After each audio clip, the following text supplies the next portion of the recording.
한 어린아이가 엄마 생일이라고 엄마 생일 선물을 준비했습니다. 네모난 택배 박스를 엄마 생일 선물로 준비한 것입니다. 그래서 엄마는 아이가 대체 무슨 선물을 엄마한테 주는가 싶어가지고 그걸 받아가지고 박스를 열어봤습니다. 기대하는 마음으로 박스를 열어봤더니 박스 안에 아무것도 없는 겁니다. 그래서 엄마는 황당한 마음에 아이에게 묻습니다. 얘야, 선물은 어딨니? 그러자 아이 역시 황당합니다. 왜냐하면 아이는 엄마가 가장 좋아할 만한 것을 선물로 준비했기 때문입니다. 알고 보면 무슨 이야기냐면 엄마가 매일매일 집으로 배달이 오는 택배 박스를 볼 때마다 너무나 기쁜 마음에 열어보는 모습을 보면서 아, 우리 엄마가 그 박스를 좋아하는구나 하는 생각을 했던 겁니다. 생각해 봅시다. 박스가 중요합니까? 내용물이 중요합니까? 물어보는 게 이상하죠. 성경도 마찬가지입니다. 성경을 어떤 가죽으로 만들었는지, 성경이 어떤 종이에 쓰여 있는가가 중요합니까? 아니면 성경의 내용과 그 의미가 중요합니까? 성경의 내용과 의미가 중요합니다. 그리고 그보다도 그 성경의 내용대로 우리들의 삶을 살아내는 것이 실은 훨씬 더 중요하다고 할 수 있습니다. 오늘부터 살펴보는 사무엘상도 마찬가지입니다. 사무엘상은 성경의 분류법에 의하면 역사서입니다. 역사를 기록하고 있다는 뜻이지요. 그리고 이 역사에는 하나님의 일하심이 그 안에 담겨 있습니다. 곧 역사라는 택배 박스 안에 하나님의 일하심이라는 내용물이 들어있는 것입니다. 그런데 우리는 그 안에 들어있는 내용물보다 이 택배 박스를 더 소중하게 생각하는 실수를 범할 수 있습니다. 우리는 역사 속에서 하나님이 어떻게 일하셨는가 하는 것을 살피기보다는 자칫 잘못하면 누가 이겼고 누가 죽었고 어떤 나라가 역사가 더 길었고 이런 것에 더 신경 쓸 수 있기 때문입니다. 그래서 여기에서 여러분들에게 하나 물어보고 싶습니다. 역사에서 힘이 강한 사람이 이깁니까? 힘이 약한 사람이 이깁니까? 힘이 강한 사람이 이깁니다. 답이 너무 뻔하죠. 바보 같은 질문만 여러분들에게 하는 것 같습니다. 그럼 좀 수준을 높여서 어렵게 질문을 한번 해보도록 하겠습니다. 역사 속에서 힘이 강한 사람이 이깁니까? 아니면 하나님을 의지하는 사람이 이깁니까? 답하기 곤란하지 않으십니까? 어렵습니다. 우리는 역사를 하나님이 주관하신다고 믿기 때문에 당연히 하나님을 의지하는 사람이 승리할 것이라고 우리는 믿고 있지만 역사 속에서는 힘이 강한 사람이 이기는 경우를 상당히 많이 볼 수 있기 때문입니다. 예를 들어 봅시다. 러시아와 우크라이나가 지금 전쟁 중에 있습니다.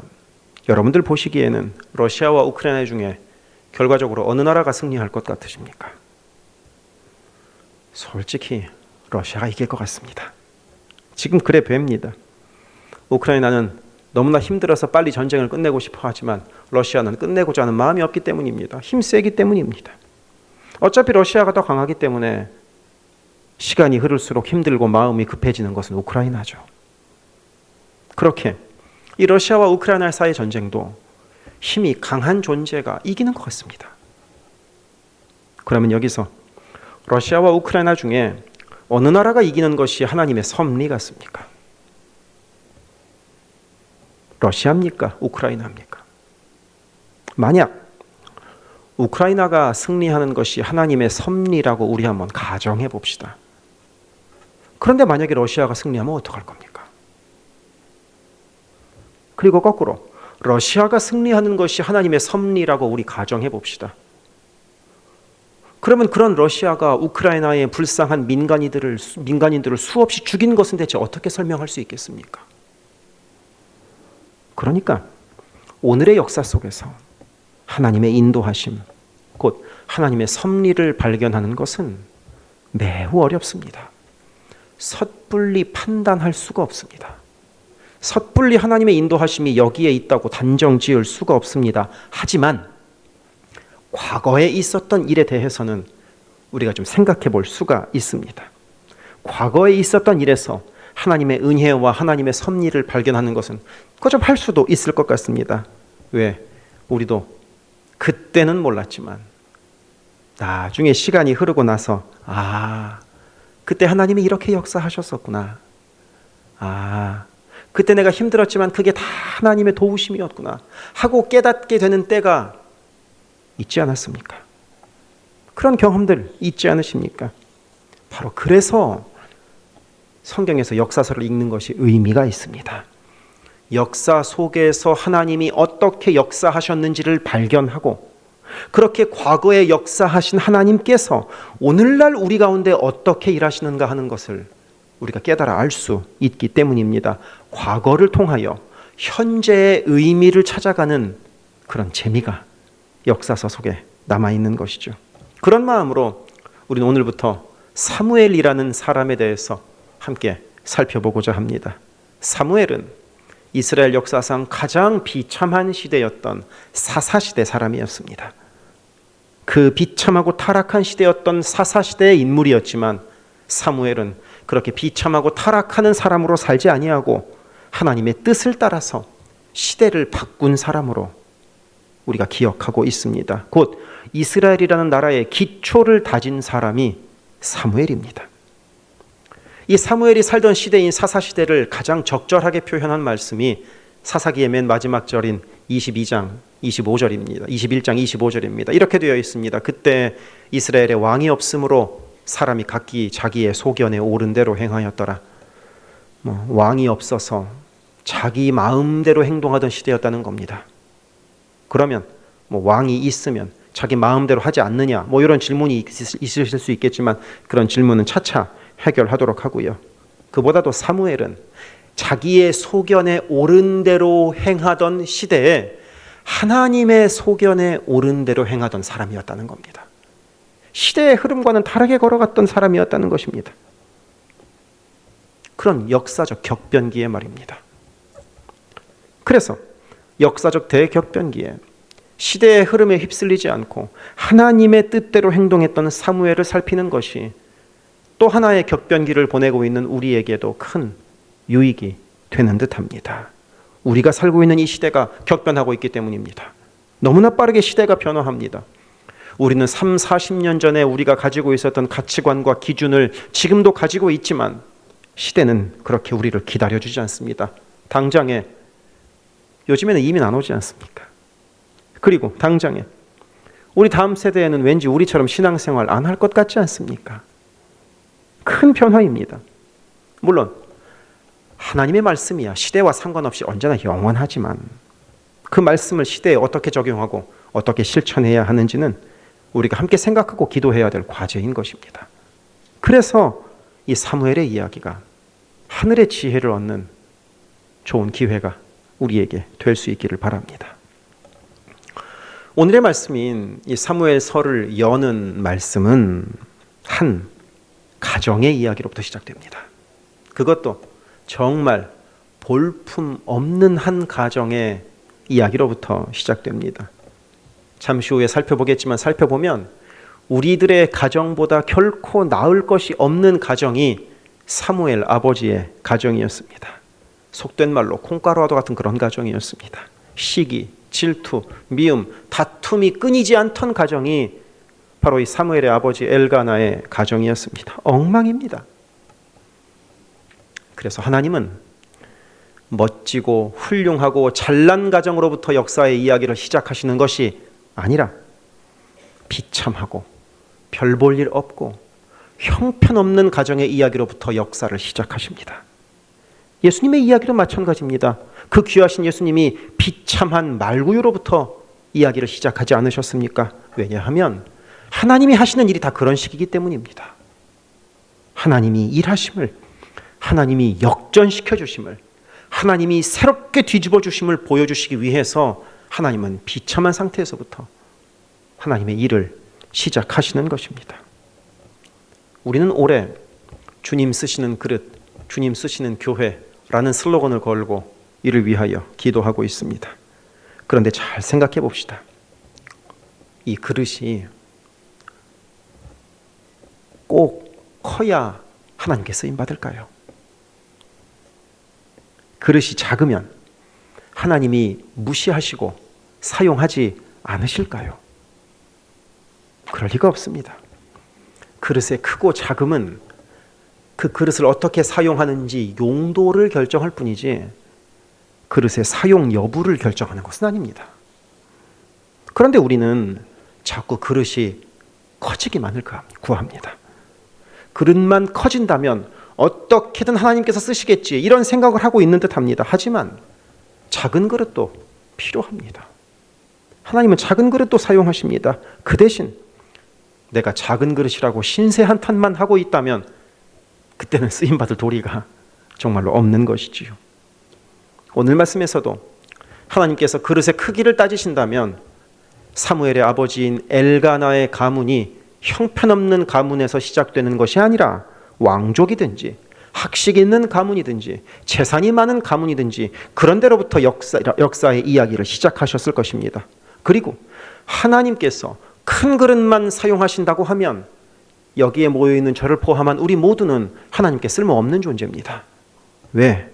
우리보다 머리도 좋고 우리보다 돈도 많고 우리보다 건강하고 우리보다 힘도 센 사람이 세상에 얼마나 많이 있습니까? 그래서 하나님은 큰 그릇 사용하시는 게 아니라 깨끗한 그릇 사용하십니다. 하나님은 큰 그릇만 사용하시는 것이 아니라 하나님 손에 들려있는 그릇을 하나님은 사용하십니다.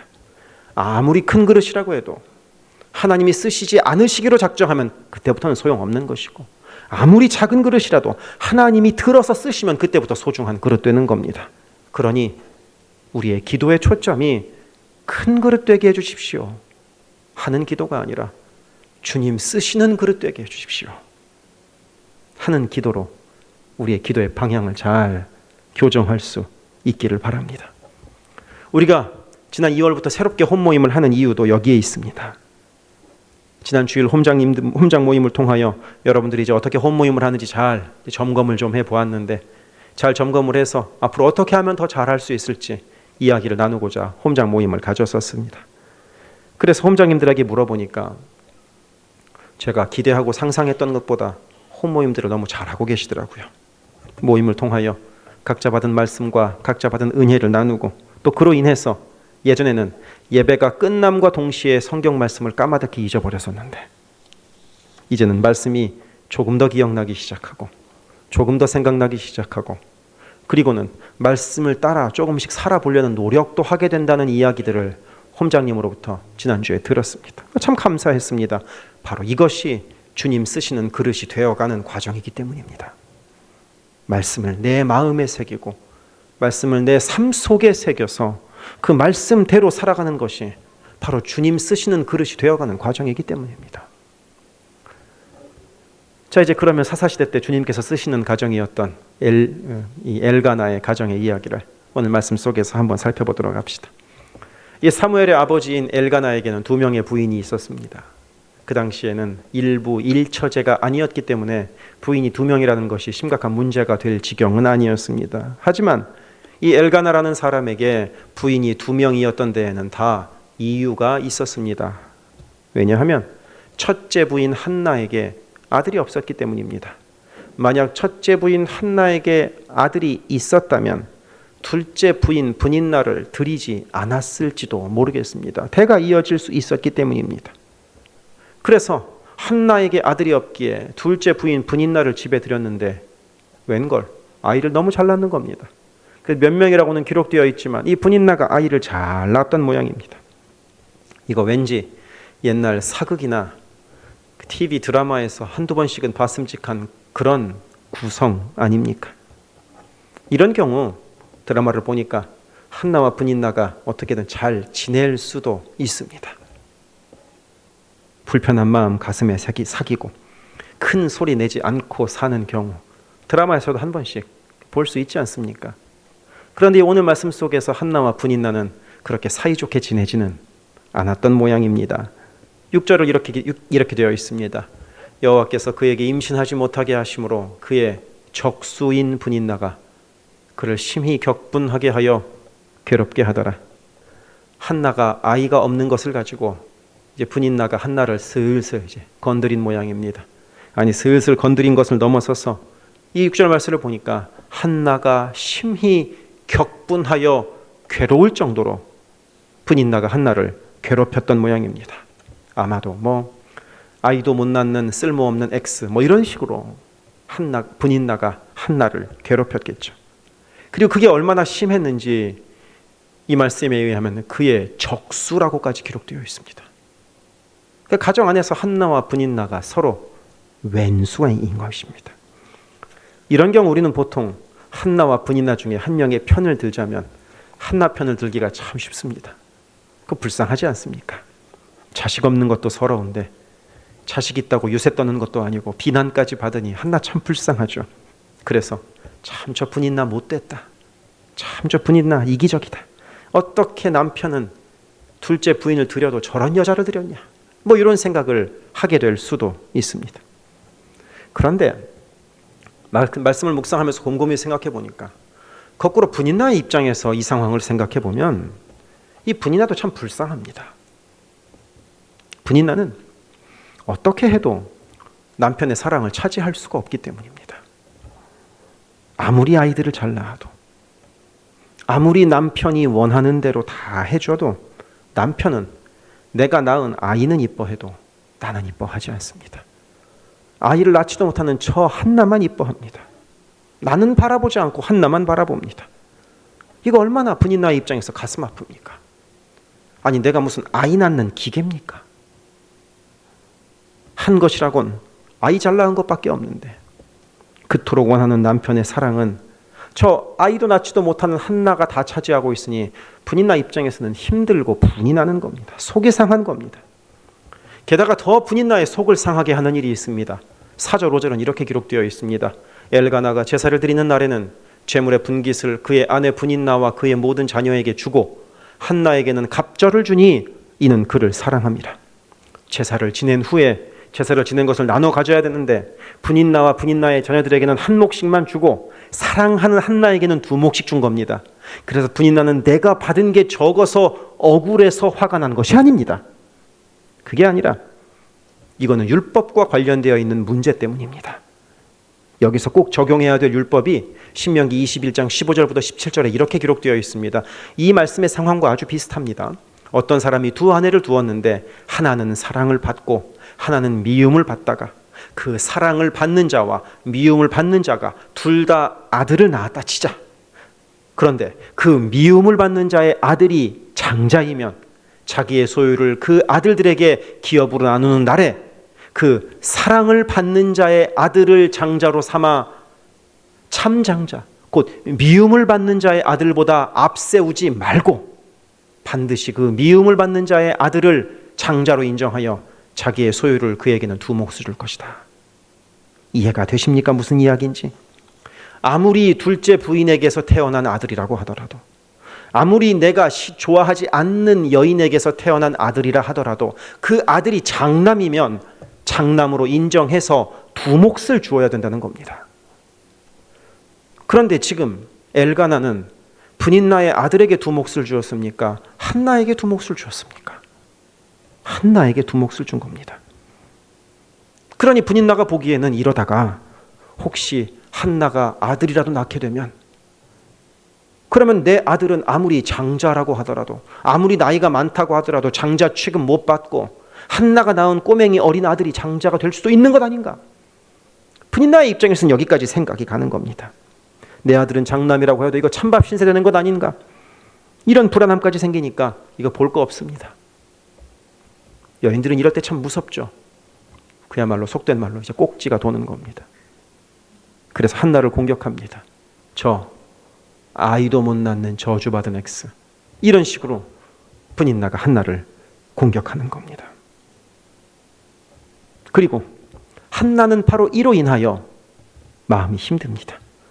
아이 없는 것도 억울한데 둘째 부인이 저렇게 아이 가졌다고 나를 이렇게 괄시를 하니 한나는 얼마나 속이 상하고 억울하겠습니까?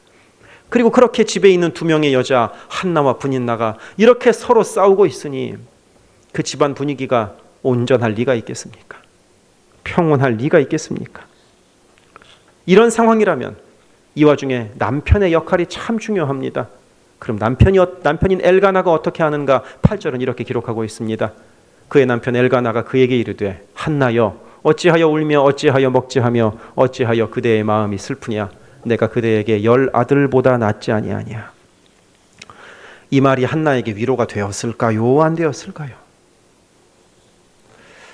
한나가 자식 없어 억울하지 남편 없어 억울합니까? 얼마나 엘가나가 자기중심적인 위로를 하고 있습니까? 이럴 땐 내가 그대에게 10 아들보다 낫지 아니하냐 하는 위로보다도 차라리 나한테는 당신이 아들보다 귀하다, 이런 말이라도 해야 위로가 되지 않겠습니까? 그러니 이 엘가나도 참 눈치가 없습니다. 이 두 여자 사이에서 중재할 남자가 제대로 역할을 하지 못하고 있는 겁니다. 그런데 이런 콩가루와도 같은 그런 집안 상황이 어떤 상황에서 이루어지고 있었느냐?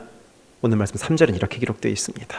이 사람이 매년 자기 성읍에서 나와서 실로에 올라가서 만군의 여호와께 예배하며 제사를 드렸는데 바로 엘가나의 온 식구들이 일을 멈추고 함께 실로까지 가려면 한 거리가 대략 한 20마일쯤 됩니다. 함께 20마일을 걸어가서 며칠 동안 거기에 머물면서 같이 하나님께 예배드리던 중에 이런 일이 벌어졌다는 겁니다. 게다가 이 예배는 어떤 예배냐? 한나의 남편인 엘가나가 자원하는 마음으로, 하나님을 기뻐하는 마음으로 스스로 재물을 가지고 가서 드리는 그런 예배를 드리는 중에 이런 싸움이 벌어졌다는 것입니다. 그만큼 실은 엘가나의 가족은 하나님께 예배드리는데 열심내는 가족이었다는 겁니다. 신실한 가족이었다는 겁니다. 그런 신실한 가족 안에서 두 여자가 서로 왼수가 되어서 싸우고 있는 겁니다.